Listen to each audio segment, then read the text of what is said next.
So ngayon i-check natin yung play o yung rebound ng shock na nirepack ko. So tapos ko na siyang gawin. So ito yung sa left, ito yung sa right.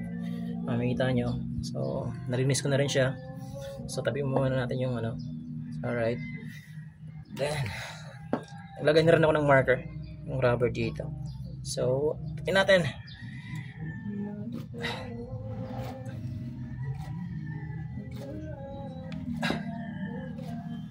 So ayan yung play niya, yung rebound.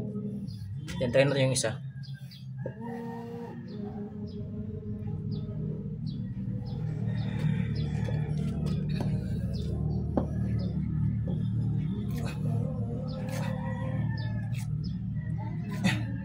So ayan naman yung rebound niya, yung play.